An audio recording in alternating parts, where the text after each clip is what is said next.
rich with promise, the beautiful age-marked face of Europe greets a new dawn. Let us follow the sun across the European sky as it lights our way to 6 of the continent's most famous cities. And let us see these cities as the sun awakens people born to them.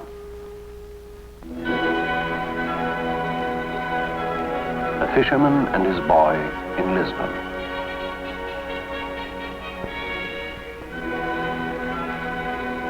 A man of the bull ring in Madrid.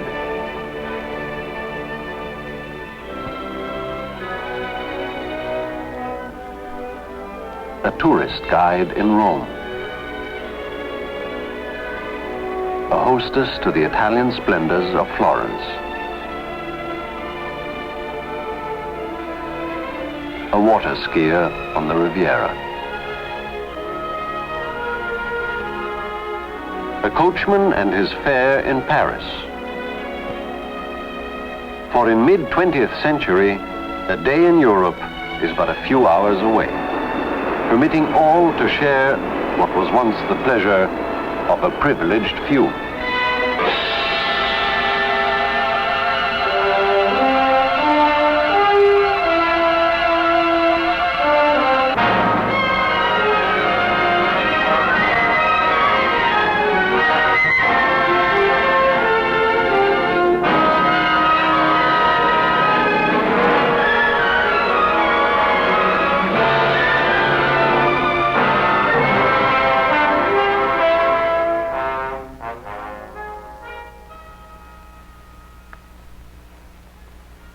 The morning sun lights the capital of Portugal as a fisherman and his boy find their way through Lisbon's old quarter. These same stones once echoed to the footsteps of Vasco da Gama, Ferdinand Magellan.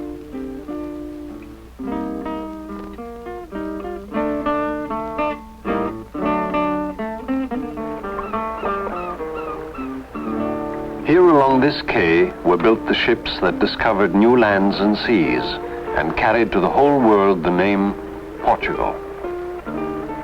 Today, a boy sees his father off, not in search of new lands, but to ply his boat along the coast, to match his sails against the swelling tides and shifting currents of Lisbon's harbor.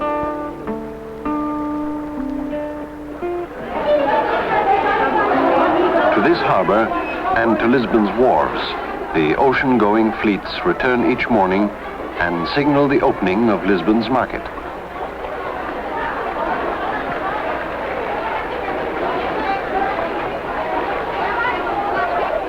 To these same wharves, the mariners of old returned with the first news of Brazil, Africa, the Cape of Good Hope, Madagascar. For Europe's people have ranged across the earth, and something of all men is in each face. The creaking winches of the dockside blend with the sound of steel rope hauling cable cars on Lisbon's hills.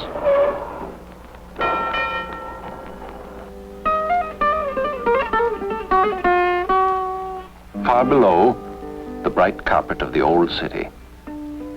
The marks of lost civilizations can still be traced in her winding streets. Iberians, Celts, Greeks, Romans, Suevians, Visigoths, Moors, all came for trade or conquest.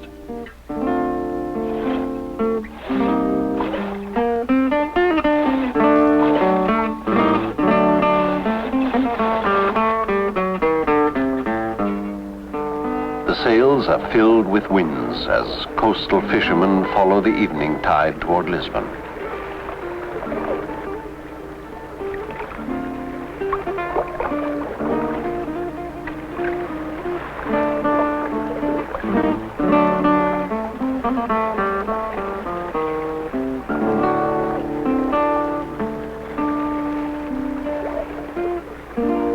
From the sea, Lord Byron first saw the city and welcomed it with these words. What beauties doth Lisboa first unfold, her image on that noble tide, which poets vainly pave with gold.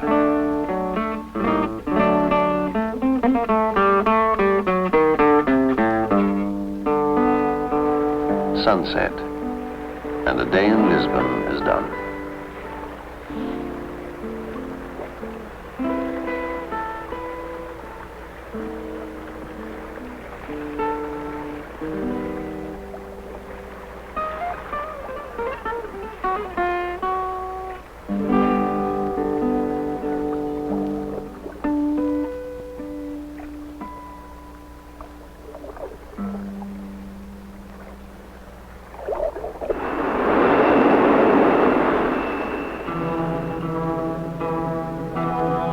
Morning on the outskirts of Madrid. Our Spanish caballero sets out for the city to his work.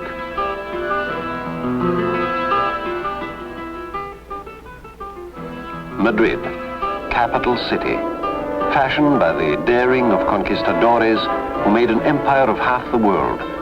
Its modern tempo cannot hide its historic past, eternally reflected in the art of Velázquez, El Greco, Goya, Murillo.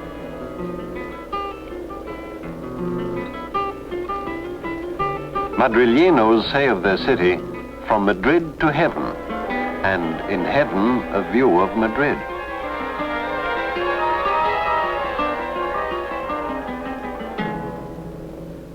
At Madrid's bullring, the mounting sun marks the first step in an intricate ceremony.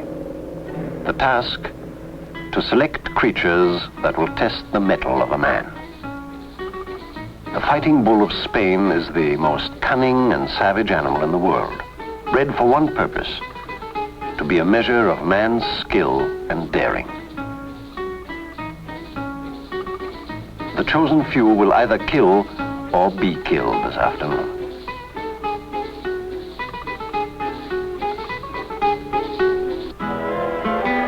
Once the bulls are selected, nothing may interfere with the progress of the drama.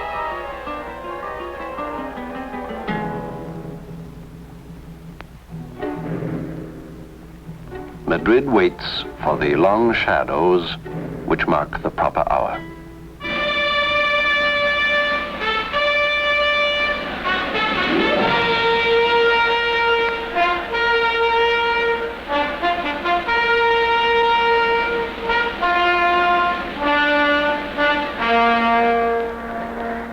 Behind the barrier, our caballero awaits the entrance of the first bull.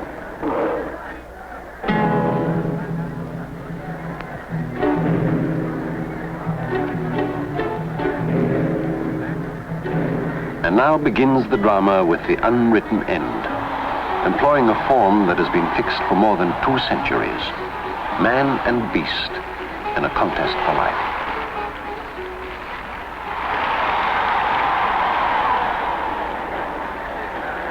In the heart of every Spaniard is this dream. I will be as a matador, gallant, arrogant, courageous, and do dangerous work with beauty and skill. It is a dream which most men share.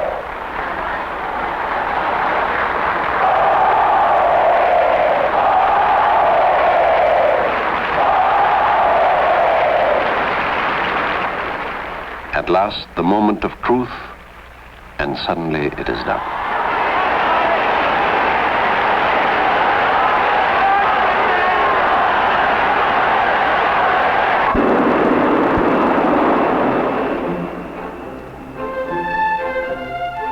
In Rome, the day begins with our tourist guide preparing to show the city's wonders.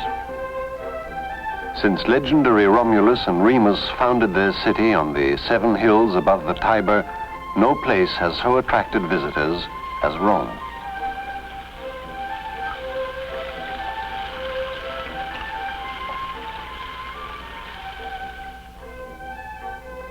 Each day, these two return again through the ages.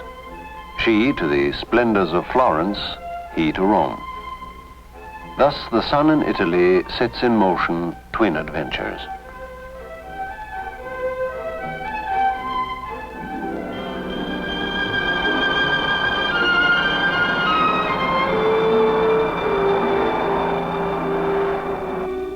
Our guide in Rome recalls the splendors of his ancient city.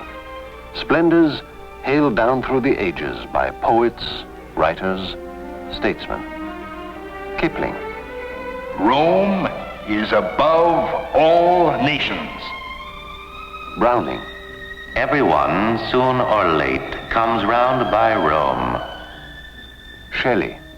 Go thou to Rome, at once the paradise, the grave, the city, the wilderness. Caesar Augustus. I found Rome brick and left it marble. Claudian. A city greater than any upon earth, whose amplitude no eye can measure, whose beauty no imagination can picture, whose name is Rome.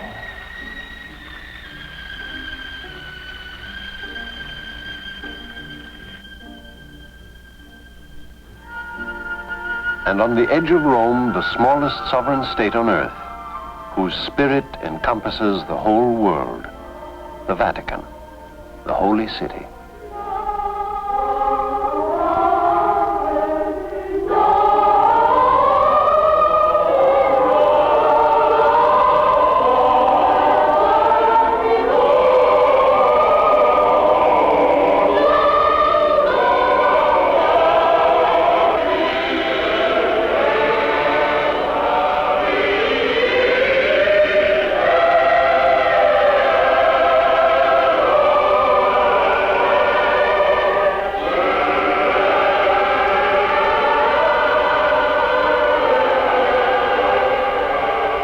How like Rome to contain Christendom's greatest treasures and the crumbling ruins of that brooding place where Christian faith was tested so cruelly, the Colosseum.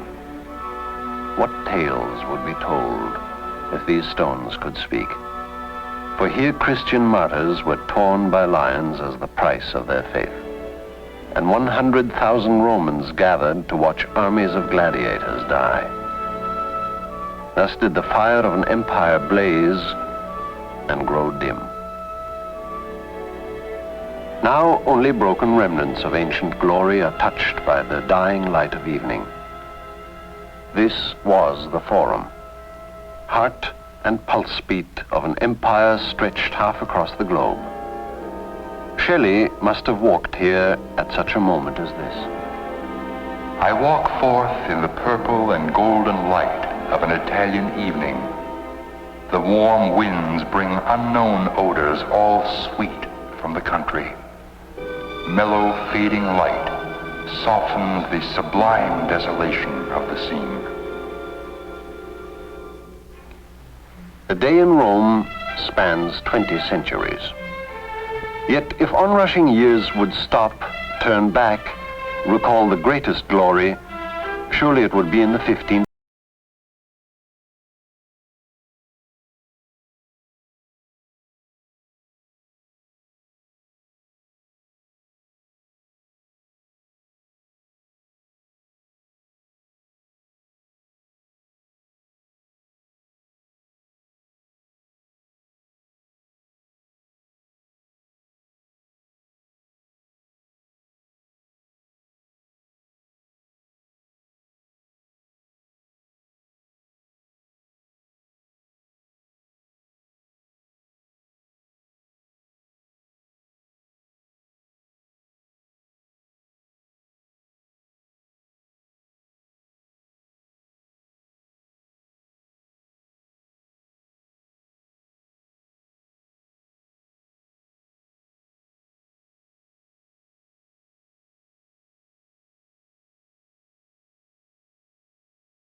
In the Piazza della Signoria, surrounded by the galleries of the Uffizi and the Palazzo Vecchio, the long shadows of afternoon bring toward an end another day. Even the statues seem to sleep, eternally transfixed in time.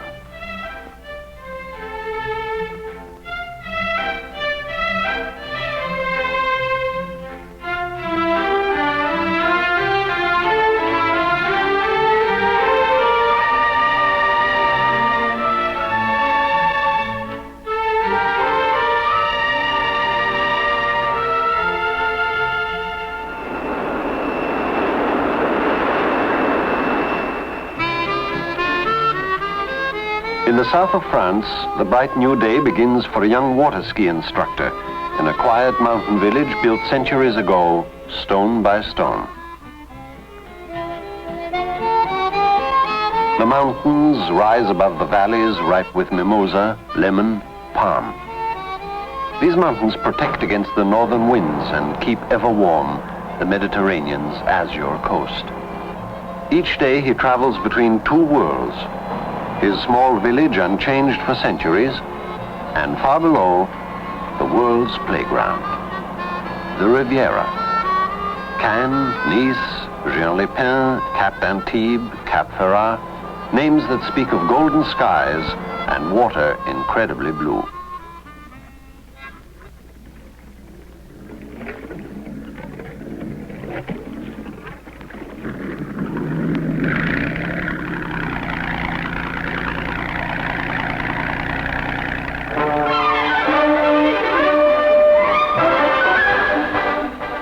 This is a heaven on earth that casts its pleasures before baker and banker alike.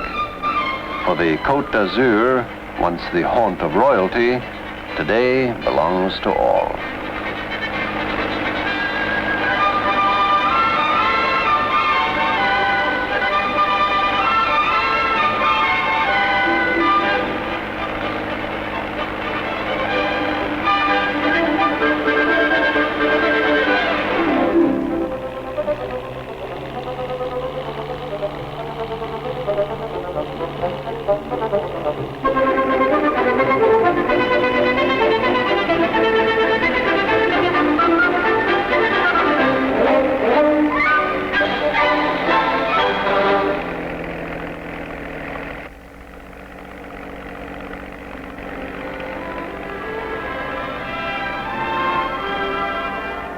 All at once, it seems, Europe draws a breath in the hottest time of day, and all is still. The sun, having passed its zenith, leaves us one word to betoken what follows: siesta. A word Washington Irving summed up for us thus: Everything invites to indolent repose, the bliss of southern climes. And while the half-shut eye looks out upon the glittering landscape, the ear is lulled by the murmur of running streams. The delicate mountain airs bring with them the sweetness of the surrounding gardens.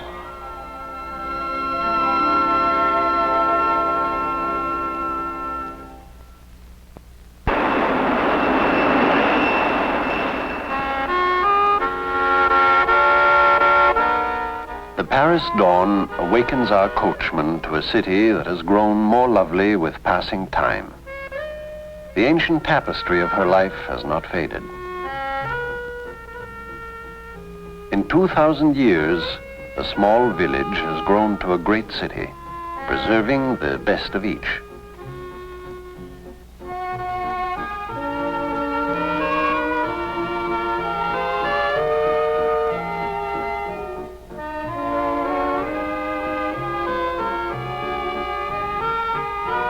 The morning sun is warm and familiar as his landmarks, the chestnut trees of the Champs-Élysées, the cobblestones of the Rue de Rivoli, the gardens at Palais Royal, landmarks that are in truth the world's landmarks.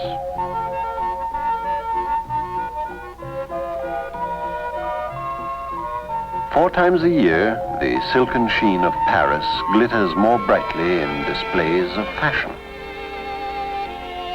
A separate Paris world decides what women of 3 continents will wear. In the salons of world-famous designers, magic is woven into dreams of gala parties and quiet rendezvous. Paris, like a fashionable woman, has a great secret: how to heighten beauty with illusion.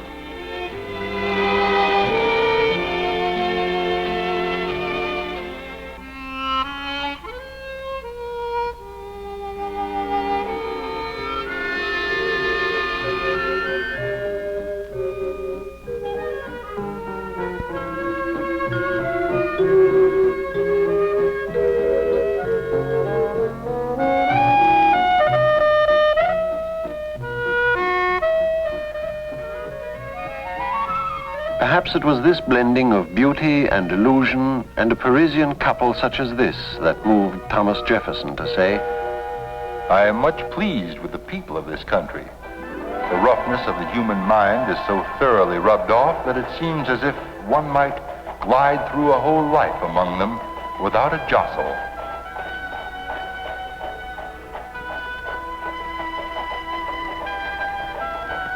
Mark Twain was another captive to Parisian enchantment. Half persuaded that we were only the sport of a beautiful dream, lo, we stood in magnificent Paris. In a little while, we were speeding through the streets and delightfully recognizing names and places with which books had long ago made us familiar. What a bewitching land it is. All is orderly and beautiful. Everything is charming to the eye.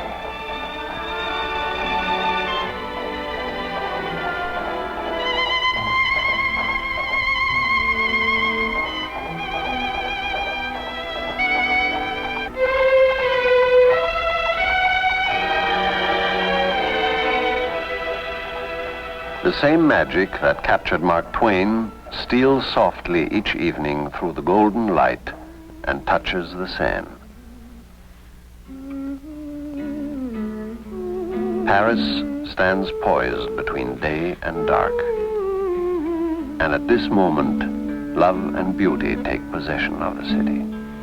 Je suis la Seine, cœur de Paris, la rue, la rue, la rue, chansonnière de la mélodie d'amour.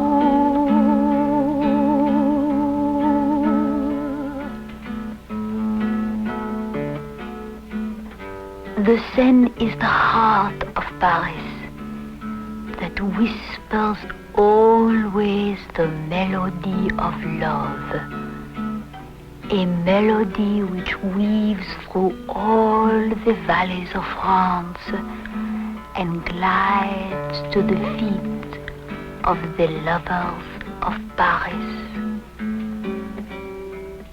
Je suis la Seine, cœur de Paris, chansonnière de la mélodie d'amour.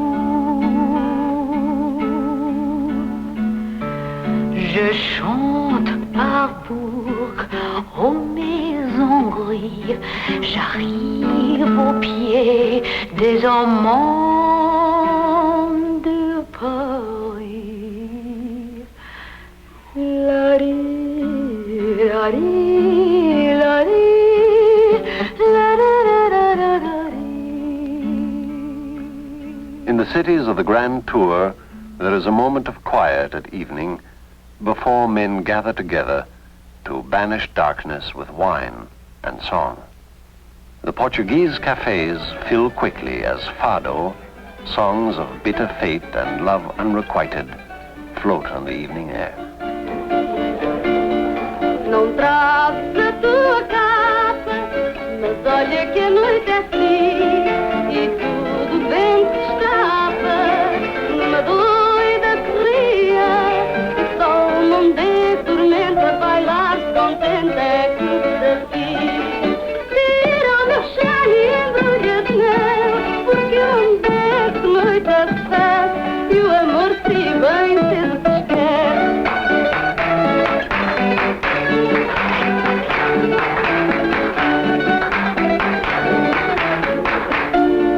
Não vais de guitarra ao peito cantar uma serenata, dizer que dormes no leito desse mundo de prata, que já nada amor meu espírito não quer sentir, eu não sou tão ingrata.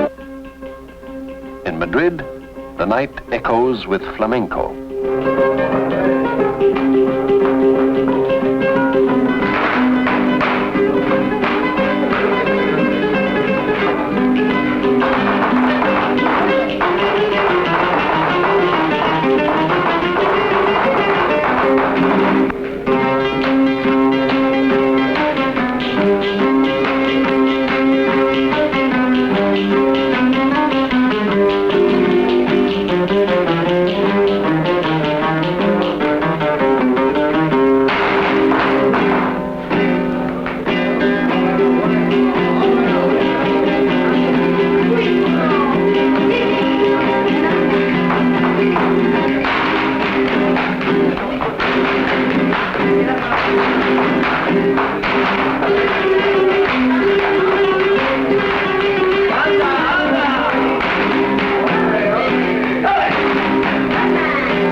the night is neon, and the dark is greeted in chorus.